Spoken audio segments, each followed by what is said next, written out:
Hey guys, welcome back. Better Than a Let's Play episode 26. I'm Enigmius, and today we're continuing our Mega Mountain build, the Testificate Penthouse, as it were. We're basically picking up right where we left off in the last episode. You can see we've got the top floor in place. We put kind of a curve along the leading edge there. We've got another curve similar to that on the back edge on the other side. And now I'm just finishing off the tapering of the arch that actually comes down and extends past to the top floor, down the wall. I decided that I would put it in place because it didn't really take that long. It's just cobblestone. It's not like it's expensive materials. And the only way I can know for sure if I like it is to put it there and leave it for a while. And if I decide later I don't like it, I can take it down. It's not a big deal, but it's a lot easier to put it there and think about it than it is to not have it there and question, would I like it, wouldn't I?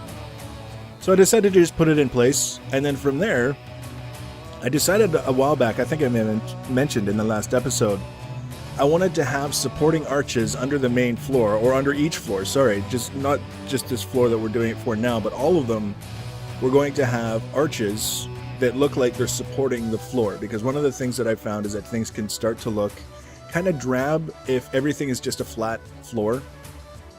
Sometimes it looks fine, sometimes it's just functional, and it doesn't need to be more than a flat floor. But in this case, when we're talking about a build that is all about the aesthetics, it made sense to put something in place that would kind of show off that, you know, this is a little bit more detailed of a build than the status quo, just basically like a bookshelf built into a mountain. So I'm using cobblestone like we're using through most of the build. I'm not mixing in any stone with it right now. I could always go back later and do that if I wanted to, but it's not necessary, I don't think. And then again, just using micro blocks to soften that bottom curve. Now, I could have just left that, used micro blocks to soften out the top part of the curve as well, but I decided one of the things that I wanted to do was try and get some sort of alternate materials in here besides just the cobblestone and the stone, in a way that would add some contrast and some visual interest, but also didn't look just gaudy, as in putting stuff in for the sake of putting stuff in to try and make it look different. So I'm getting sort of this bottom, or, you know, second floor in place with some lights. It was mostly the lights that I was a little bit concerned about. But then I took a break and went and gathered up some wood and made some scaffolding. Now the benefits to this is, just like I said, it adds, definitely there's some visual contrast there. You don't have to look too hard to see that there's something different there than anywhere else in the structure. But also you can see through it quite a lot. You've got the cross pieces, but then you can see, you know, open sky through the scaffolding. So in terms of things that we're doing in an aesthetic build, if we can make things interesting without having every layer obscure the layer behind it, then that's kind of cool. I like that. So that worked out really, really well. I'm happy with it.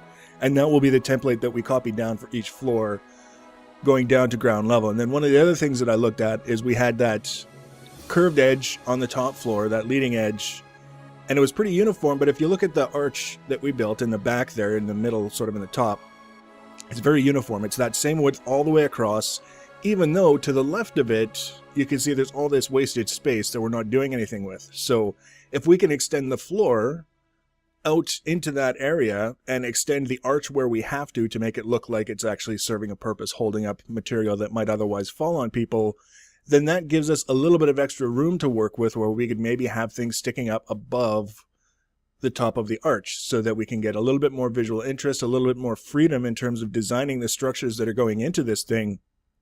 And it was an idea that came to me, and I'm pretty happy that it did, because as you'll see, it starts to work out. But one of the things that I found is I'd left a giant air pocket in the hardened dirt just up to my left that is now full of monsters. And as per usual, I have this compulsion whenever I'm near monsters, I have to go beat them up. So if you see me disappear for a minute, that's why. It's because I was in the process of building in the rest of this arch, and I knocked out a piece of hardened dirt, and now there were all these faces looking up at me that just begged for a whooping, which they got. I can confirm they got that whooping, and I did try and get a little bit of light in there to try and reduce at least the amount of monsters that spawn in there, because they just sit there and make noise all day when they're enclosed. I won't be around all that much once this thing is built and the testificates have moved in, but for their sake, you know, we're building this high-end sort of residence for them, and just having it ruined by noisy monsters is probably not ideal. But you can see we're just basically following the same contour of the arch that we started with, and building it across a little bit just to kind of make a little bit more use of the space that was available to us. And I may continue to carry it across even further, but we'll see. We'll see how much I have to build on top of it in order to make that happen. So now we're basically done with, we've got a top floor, and I was actually going to continue down and keep doing all the rest of the floors. And I said, you know what, it would probably be more interesting and also more helpful in the long run if I build something on this floor and use that as something to evaluate what I'm building. So it can sit there, and just like the arch in the back, I can keep an eye on it, and then over time decide, do I like that or do I want to change it? So right now I'm swapping out some of the cobblestone for stone in the floor. Again, just a tiny subtle difference in the texture to add a little bit of interest and break up some of the monotony. More important here, I think, than on, for example, the arches under the floor. Then, time to lay out one building. Now, one thing that I learned with my previous adventures with the Testificate village is that doors are sort of what determine how many Testificates you can breed within a certain area, how often they will spawn. When they've got a certain population in a certain area, they won't spawn anymore, and what that population cap is determined by is the number of doors within the thing, right? Pretty straightforward stuff. So in this case, I'm not really worrying about doors right now. I just want to get the structure itself sort of in place and built and what I'm happy with, and then it's no effort whatsoever practically to go and punch holes for doors later on once we're satisfied with what we've got. So we've got basically cobblestone except for this one layer directly above the glass, which is normal stone, and then any detailing that we do with micro blocks will not go onto that stone, so it'll get sort of a difference in the shape. And as you can see here, we put cobblestone on top of the stone, and now we start to detail it with micro blocks, and you can see we're not doing it with the stone, we're just doing it with the cobblestone above. And it gives a little bit of visual contrast. You've got the micro blocks, which either make things look nice and smooth or make them look very busy depending on how it goes. And then you've got the smooth stone underneath, which is just flat stone. So another thing that I was just messing around with that I ended up happy with, and I plan to continue as one of the themes throughout the build, is basically 2 rows of glass for any window with a row of stone on top and then cobblestone on top of that, kind of finishing it off. So we get the walls in, and now I'm kind of running around in the background. You can sort of see me there peeking in and out of visibility, trying to, carry the curve, carry the contour all the way around the structure to some extent. And it wasn't, I have to say, again, this is why I'm glad that I kind of did this once, because if I had done all of the floors, then I would have gone and done, for all the buildings, I would have done like all of the cobblestone frames, and then I would have done all the windows. Doing 1 or 2 structures and seeing how they work has made it easy to identify some things that I would like to do differently. For example, once I get all the curves in the walls and things like that, and I come back and I look at the floor relative to what I have to work with, I decided that I wanted to carry part of this structure out to the very edge of this floor, and that way it looks like it's just sort of a wall that terminates with the floor. There's no ledge or anything to stand on, and obviously we won't let the Testificates out that way. But once we get the main blocks in place and we use the micro blocks to contour it, and all of a sudden we've got this part of the structure that extends out flush with the floor and then just stops. And not only that, it's out from under the archway. So now we have a little bit of freedom to build above and do something crazy with the top. I don't know what that crazy is going to be. I have some ideas, but you'll see we'll get started on it a little bit here. But I have to fiddle with it and come up with the idea. So get that wall in place. I liked it. So break down the glass and the cobblestone and the stone.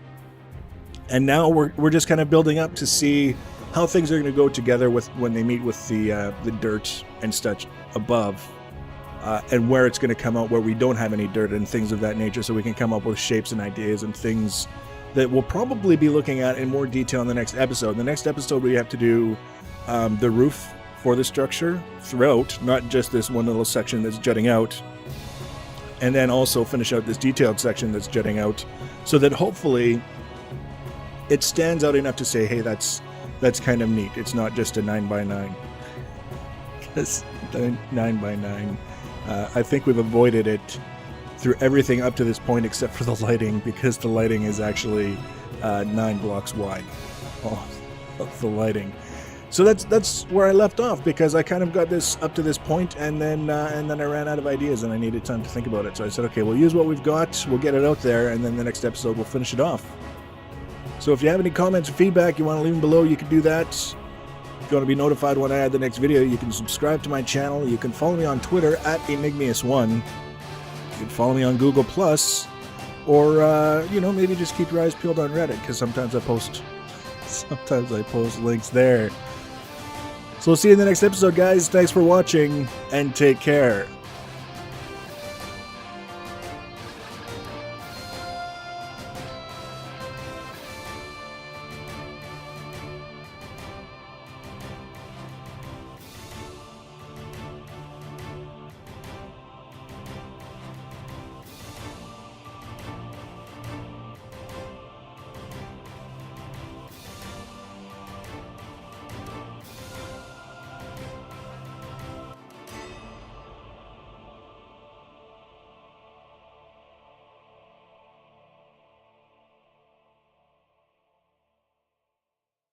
You